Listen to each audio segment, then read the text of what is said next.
Mr. Bison Flips! Mr. Bison Flips! Mr. Bison Flips! Mr. Bison Flips!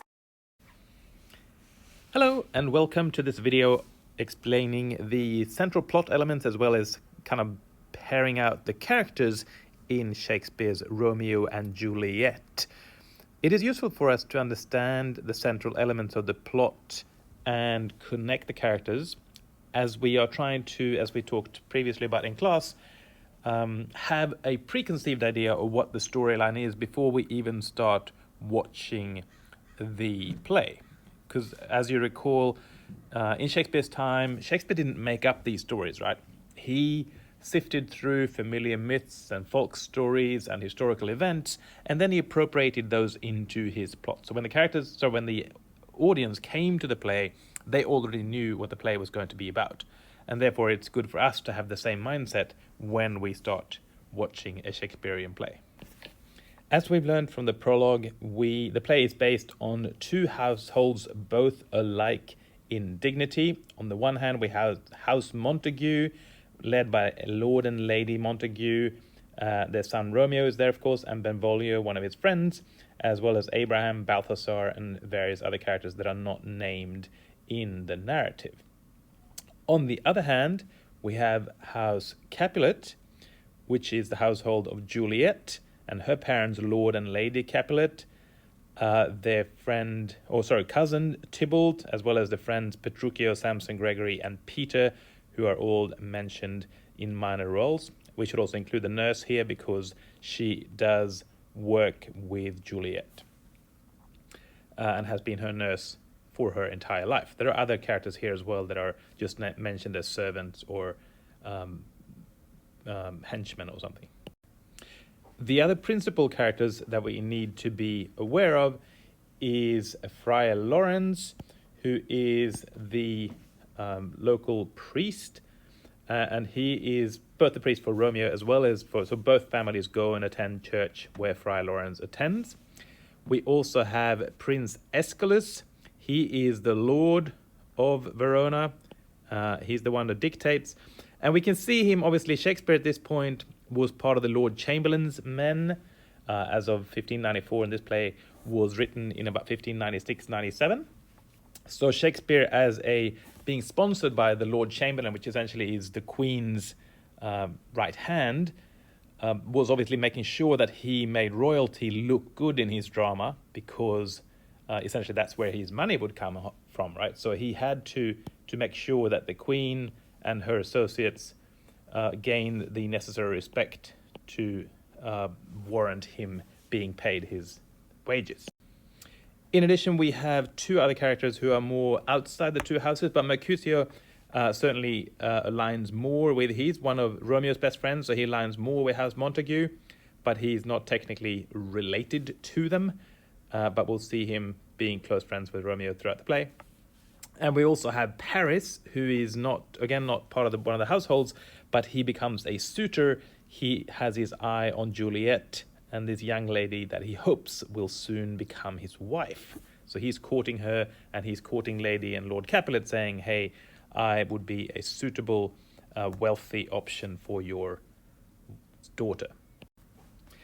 So as the play opens, Samson and Gregory are entering the stage having a conversation, and they soon meet Abraham and some other House of Montague member who is not named. And they start taunting each other, and Samson goes as far as biting his thumb at Abraham to make fun of him, which essentially would be the same as giving someone the finger in today's context. And in doing this, Abraham is enraged, and they get increasingly frustrated with each other. And they actually do break to blows. They pull their swords out and they start fighting in the street. In comes Benvolio, who is the good-hearted, smiling young man. And he says, no, put up your swords.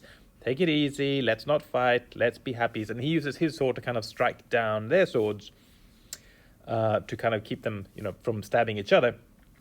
And in storms Tybalt, and Tybalt is the opposite of Benvolio. Benvolio in Italian, I guess, means good willing, right? Bene is good and voglio is will.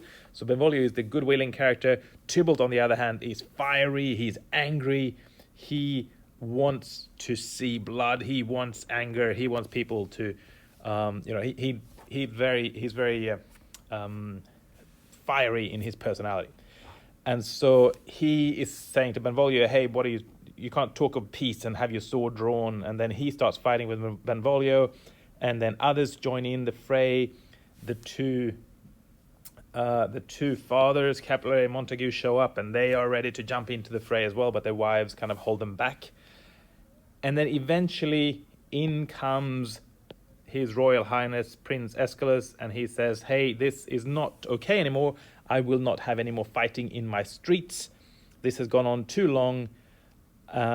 Lord Capulet, Lord Montague, this needs to stop now. If anyone else does any more fighting in my streets, I will punish him or her by taking their life.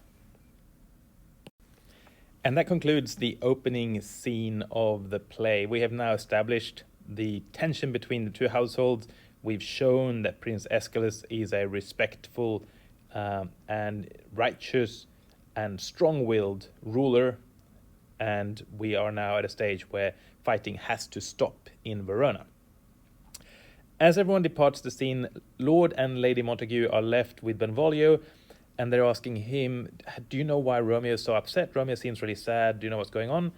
And he says, no, I don't, but I will go and find out. So he goes and has a conversation with Romeo, and Romeo tells him that he is feeling miserable because he's so in love with Rosaline, this beautiful creature that he wants to meet and he wants to be with her.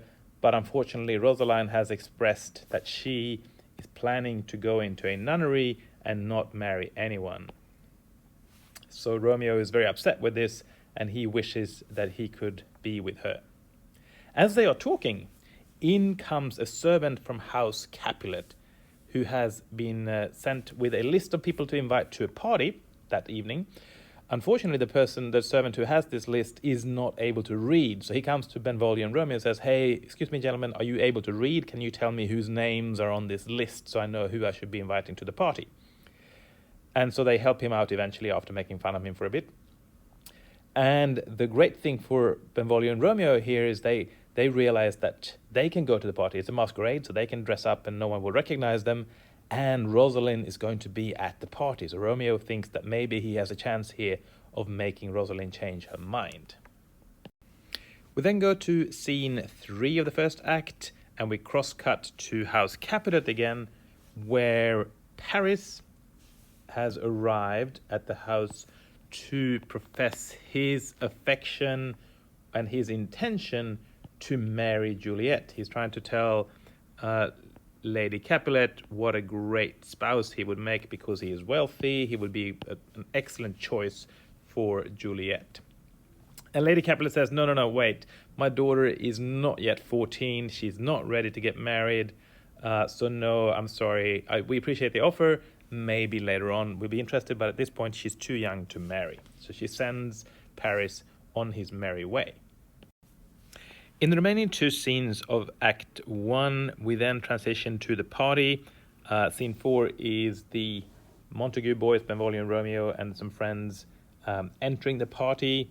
And then scene 5 is when Romeo meets Juliet. And they see each other across the room. They both fall in love straight away. They feel each other's attraction. They're attracted to each other, and they come together very quickly, and they woo and romance each other and eventually give each other a kiss. And remember, this is the same day where Romeo was professing his love for Rosaline earlier on, and he did not think that he could ever love anyone else. And now suddenly he is head over heels in love with Juliet. We then conclude the party. Everyone leaves, and Benvolio and the other Montague boys are worried because they can't find Romeo, because he has climbed over the wall into Juliet's backyard, and he's now standing under her balcony waiting for her to come out after the party.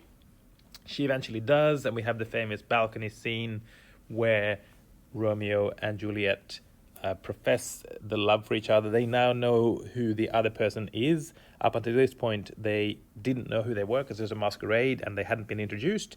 But now they know that their families are mortal enemies, but they still profess that we're going to work this out. And Romeo promises that tomorrow morning, I'm going to go straight to Friar Lawrence. I'm going to ask him how he can help us to get married. Okay? So that is where he runs off to next.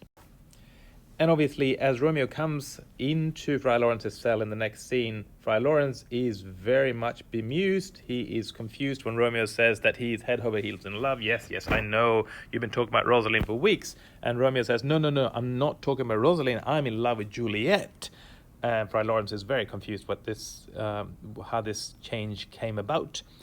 But then he kind of starts seeing, you know what, this might be a way to get those two fathers to finally make peace and stop their fighting. It'd be a good thing if Romeo and Juliet married for that reason.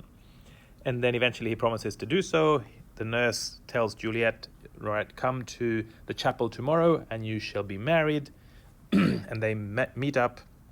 And the last words before he enters the chapel is Friar Lawrence saying to himself, I hope I don't come to regret this later, which is obviously a huge bit of dramatic irony because we know that he will come to regret this later on. I'm going to stop the video here to break this into a two-part series because otherwise the video is going to be too long.